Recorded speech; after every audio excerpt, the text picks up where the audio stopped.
공포의 10월인바 부동산 정말 큰일 났습니다. 오늘 또 좀 자극적인 제목으로 여러분들을 맞이했습니다. 네, 죄송합니다. 좀 자극적으로 제목을 지을 수밖에 없는 게, 자극적으로 해야지 이 부동산, 이 제한된 부동산의 컨텐츠가 좀 더 많은 분들께 전파가 될 수 있다는 점, 저도 마찬가지로 성장을 좀 해야 하기 때문에 여러분들께 죄송하지만은 이렇게 자극적인 제목으로 방송을 시작을 했습니다. 네, 양해해 주실 거죠? 네, 감사합니다. 자, 그러면 9월 10일 방송 시작을 하도록 하겠습니다. 네, 좋아요 팍팍 눌러주시고요. 네. 자, 집값 반토막 내야 한다. 하락 밀어붙이는 정부라고 하네요. 네, 우리 경호 형님께서 점진적 하향 10% 떨어뜨려야 이렇게 하시는데, 우리 희롱이 형님께서는 급등기 이전으로 가도 충격 없어. 그쵸, 뭐 충격은 뭐 없겠죠. 네. 근데 은행에서 대출 갚으라고 난리를 치겠죠. 왜? 담보 가치가 하락을 하면은 어떻게 합니까? 은행에서 원금 상환해라 라고 하는 거 아니겠습니까? 자, 5억짜리 부동산에 기존에 대출을 뭐 70% 3억 5천을 받았었는데, 이게 어떻게 됐겠습니까? 3억 5천으로 떨어졌다. 그러면 담보가액이 3억 5천이면은 주담대가 3억 5천이면 은행에서 가만히 있겠습니까? 가만히 있겠어요? 가만히 안 있죠.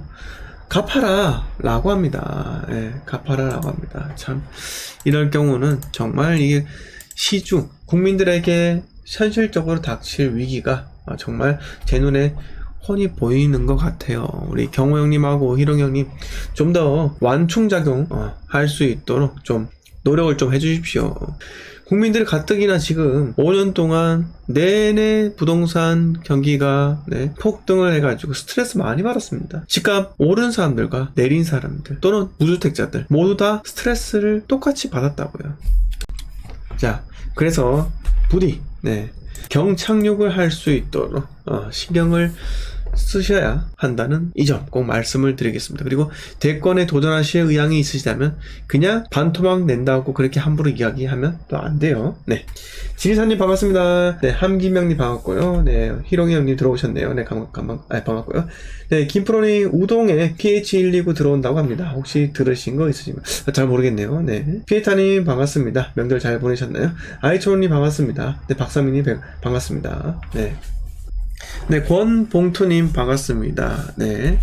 자, 그래서 우리 지금 현재 정부에서도 자신만만해요. 왜? 집값이 실제로 떨어지고 있으니까요. 네. 자, 보시면은 소득 대비 집값이 너무 높다, PIR이라고 하는데, 우리 희롱 형님께서 서울은 18배까지 나와 금융위기 전 8배 또는 금융위기 이후에 10배에 비해 지나치게 높다고 강조를 했다고 하고요. 18배인 PIR이 8배가 되려면 집값이 55% 하락해야 한다. 원 장관이 집값을 45에서 55%까지 끌어내리겠다는 견해를 밝힌 셈이라고 하고요. 자, 유동성이 많이 풀렸고 전국민적 투자 동참이 있었기에 10배가 적정 기준이라고 말하기 섣부르지만 지금은 지나치게 높다라고 하고요. 자, 보시면은 급상승기에 이전에 안정상태로 간다고 해도 금융 충격까지는 오지 않을 것이라고 내다봤는데, 그거 자신감 있게 이야기하셨다라 정말 큰 코 다칠 수 있는 겁니다. 네, 제가 말씀드렸죠. 대출을 못 갚는 사람들이, 대출을 많이 낸 사람들은 담보 가치가 하락을 하면 은행에서 갚아라 한다고요. 그걸 내다보지 않으신 건 내다보지 못한 건 아니겠죠. 네, 이렇게 한번 간단하게 뉴스 한번 말씀을 드리겠습니다. 네, 김민희 반갑습니다. 네, 자, 이제 지역 부동산 이야기를 하도록 하겠습니다. 네, 선지검님 반갑습니다. 네, 다 명절들 다 잘 보내셨죠? 네, 마지막 날이에요. 내일부터 또 출근을 또 하실 것 같고, 오늘 방송 딱 30분만 하려고 하고요.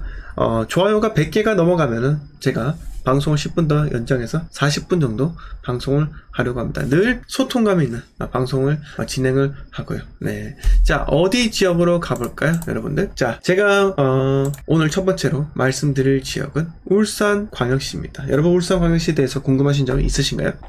자, 울산 같은 경우는 어땠습니까? 부산도 마찬가지예요. 이 시기에 입주 물량이 많았는데 2020년, 2021년 입주 물량이 감소를 했어요. 그러나 딱 1년만 올랐습니다. 2020년 한 해만 올랐었고요.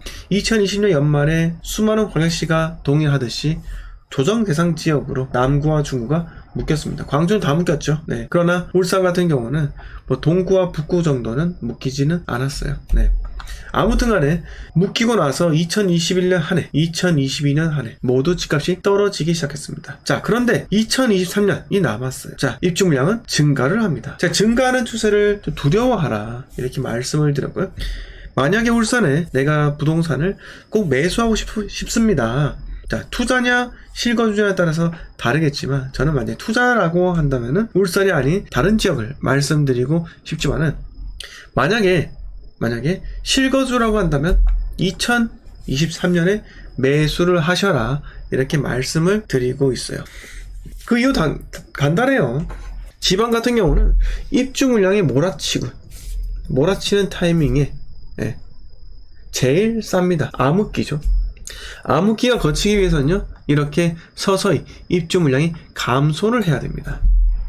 감소를 해야 돼요. 하지만 2026년에 지금 현재 1775세대로 착공 물량이 적지만은 이때 다운지구라는 공공 임대 사업, 이라고 도시개발 사업이 등장을 하게 됩니다. 자, 이렇게 되면 어떻게 되겠습니까? 입주 물량 증가를 하는 거죠. 13,000세대인가 그렇고요. 그게 동시다발적으로 입주를 하지는 않겠지만은 그런 게 적어도 부담이 된다라는 겁니다. 자, 그래서 실거주 하실 분들은 무조건적으로 2023년에 매수를 하시면 좋을 것 같습니다. 네, 소리장군님 반갑습니다. 호박님 반갑고요. 네, 자, 제가 받는 질문들 중에 가장 많이 받는 게 바로 이겁니다. 울산 지웰시티 자이라고 있어요. 네, 서부동 울산 지웰시티 자이 1단지. 네, 여기가 총 1371세대가 1단지고요. 2단지가 1316세대. 그러니까 두 개 다 합치면 거의 2700세대가 됩니다. 2700세대 중에 이 분양가가 84 타입이 한 5억대, 4억 5천부터 였나요? 분양가 4억 5천부터 5억대까지 였나요? 그랬나요? 자, 지웰시티 자이 분양가 이게 4억 5천부터였던 것 같아요, 제 생각으로.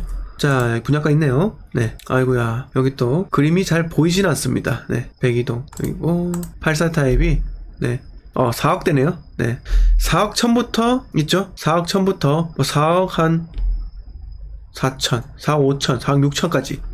네, 4억 6천대까지 이렇게 있네요. 네, 4억 6천대까지. 그런데 아마 지금 현재 시세가 보시면은 이래요.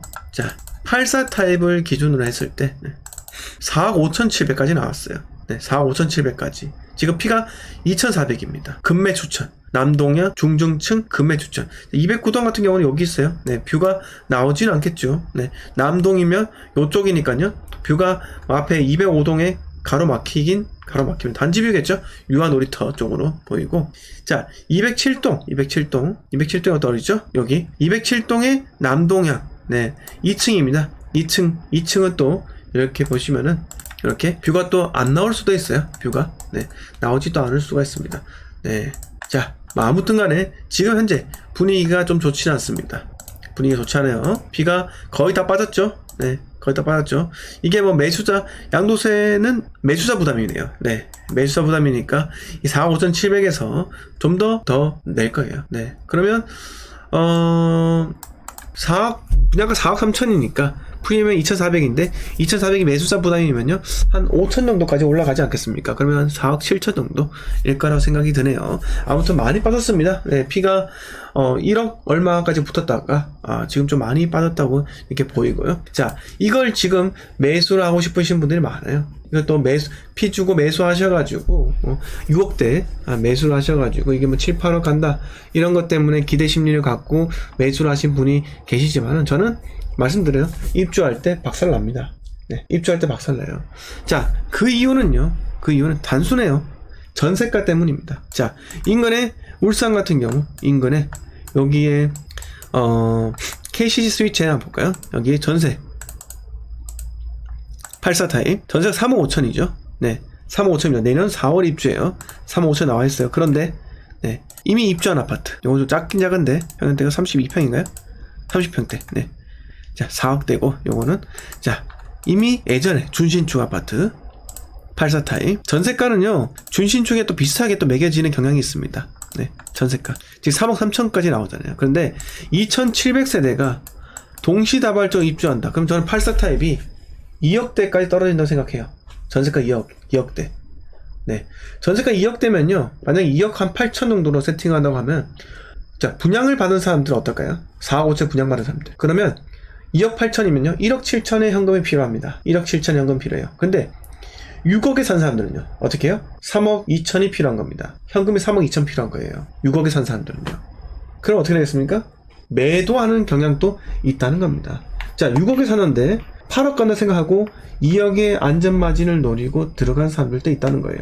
그러니까 투자 목적이죠. 아니, 6억에 산 사람들이 뭐 무조건 실거주 아닌가요? 이렇게 말씀하실 수도 있습니다. 그런데 그렇지 않은 것도 있다니까요.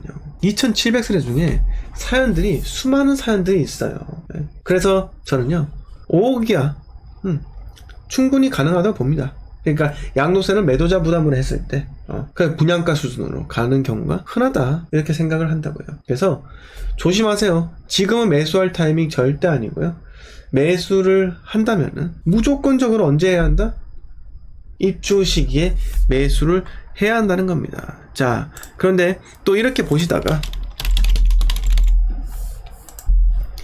저는 공시가 1억 이하에 미쳐 있습니다, 이렇게 이야기를 하시는 분들도 계십니다.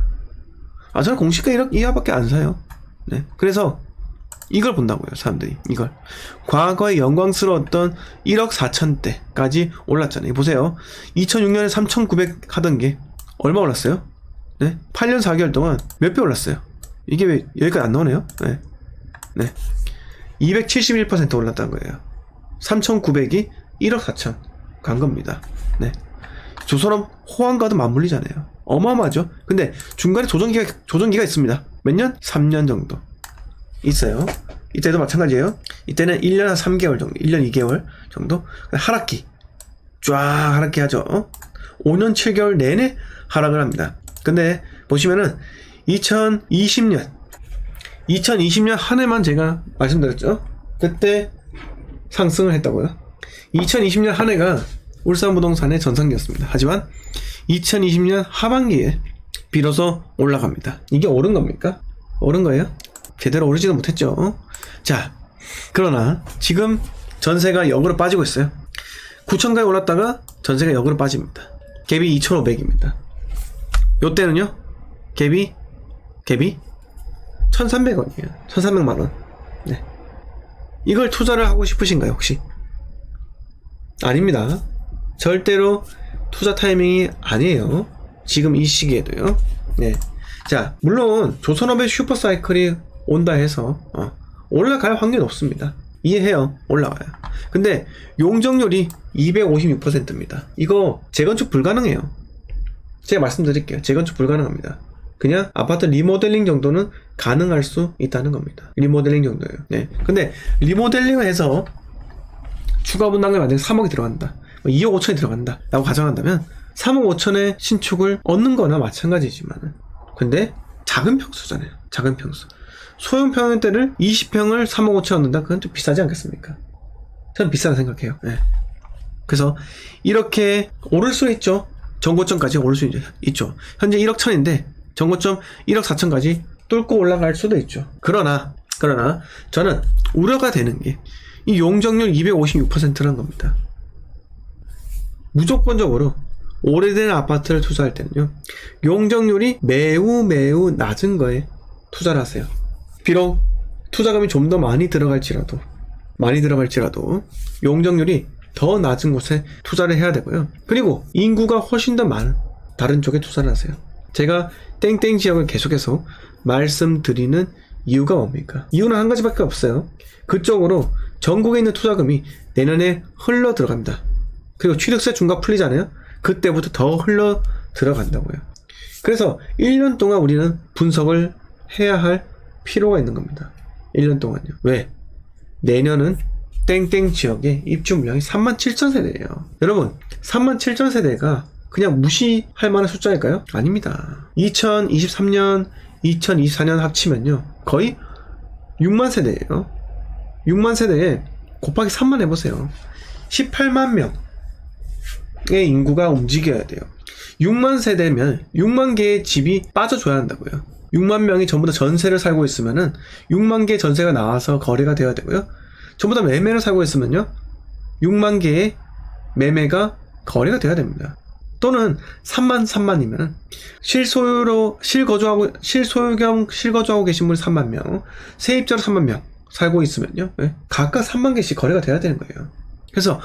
그래서 어마어마한 암흑에 빠진다고요. 그래서 그 시기에 용적률이 낮은 곳에 우리는 일찌감치 들어가자는 거예요. 네. 자, 그렇게 된다? 바닥을 잡을 수 있는 겁니다. 바닥을요. 투자는요, 가격을 보고 사는 게 아니에요. 투자는 무조건적 시점입니다. 내가 그 시기와 그 시점이 도래했을 때 투자를 하는 거라고요. 베팅을 하는 거예요. 그냥 가만히 가격만 보고 얼마 떨어졌네. 지금 여러분들 보세요. 부동산 전문가들 이야기하는 거 보면 지금 집값이 10% 빠졌네, 20% 빠졌네, 너무 쌉니다, 재개발 들어가서 이렇게 이야기한다고요. 그런데 가격을 보고 들어가는 게 아니에요. 부동산은요, 시기를 보고 들어가는 겁니다. 그 시기가 하락의 정점인지, 그 시기가 회복을 하는 절묘한 타이밍인지, 그런 것들을 우리가 종합적으로 봐야 한다 이거예요. 자, 내년에 저는 취득세 중과가 풀린다고 생각을 해요. 취득세 중과가 풀리잖아요. 첫 번째, 뭐가 바뀔까요? 취득세 중과가 풀리면요, 다주택자의 거래가 활성화됩니다. 거래가 활발하게 생긴다고요. 그러면 가격만 보고 들어가려고 하는 사람들이 그 가격만 보고 들어가는 거예요. 시점에 베팅하는 게 아니라. 강남집가 3억 빠졌다, 5억 빠졌다 해서 한 채 더 사는 사람들도 생겨난다는 거예요. 네? 잘 모르는 사람들이죠. 재량적으로. 잘 몰라요. 그런 사람들은. 근데 시기에 베팅하는 사람들은요, 지방으로 갑니다. 왜? 가격이 상대적으로 저렴하고요. 또 전국에 있는 투자금이 어디로 흘러 들어갈지를 예측을 하고 들어가는 것이기 때문에 좀 아는 투자자는요, 지방으로 갑니다. 지방은 입주 물량만 끝나면 끝이에요. 입주 물량만 끝나면 또 올라간다니까요. 그게 지방 부동산입니다. 다주택자, 전국에 있는 다주택자들이 땡땡 지역으로 몰려간다 라고 가정을 했을 때 우리는 그 지역에 돈이 몰려 들어올 거라는 걸 예상을 해야 한다는 겁니다. 자, 제 아무리 용적률이 낮고 노후도가 충족한 아파트, 근데 그 위치가 저기 태안에 있다, 저기 당진에 있다, 저기 해남 땅끝 마을에 있다 라고 한다면 여러분, 사업성 없어요. 아무리 5층짜리 3층짜리 연립주택이라고 보세요. 네? 연립주택이라도, 아파트라도, 그렇게 작은 아파트라도 분양가가 일반 분양가가 높게 받쳐주지 않으면요, 재건축 진행이 절대 불가합니다. 불가해요. 자, 그런데 현재 여기 아파트, 이게 재건축이 안 되고, 현대 패밀리 서부 1차 아파트가 재건축이 안 되고 그냥 아파트 리모델링 사업밖에 안 된다는 거죠. 그런데 리모델링 비용 만만치 않습니다. 네? 만만치 않아요. 여러분, 최소 2억은 잡아야 돼요. 2억 잡고 20평 얻는 거예요. 그러면 내가 1억에 사잖아요. 3억이에요. 20평짜리를 3억에 산다? 신축을? 그것도 동굴 형태면 어떻게 되는데요? 복도형 아파트는요, 이렇게 긴 거는 이렇게 길잖아요. 네, 복도형 아파트예요. 복도식 아파트는요, 가운데 여기가 동굴 형태예요. 동굴 형태. 네, 방 하나는 북쪽이잖아요. 서쪽에. 네, 좋지 않습니다. 좋지 않다고요. 이렇게 말씀을 해보고 싶습니다. 네. 김은정님께서 시기에 베팅하는 거 맞습니다. 대구, 부산, 창원 순으로 2년 간격으로 들어와서 팔고 다시 다른 지역으로 가시면 됩니다. 아이고, 김은정님 감사드립니다. 근데 저는 부산 다음은 창원? 그건 또 아닐 수도 있지 않겠나 라는 생각이 또 들기도 하네요. 네. 창원과 부산하고 또 겹칠 수가 있어요. 네.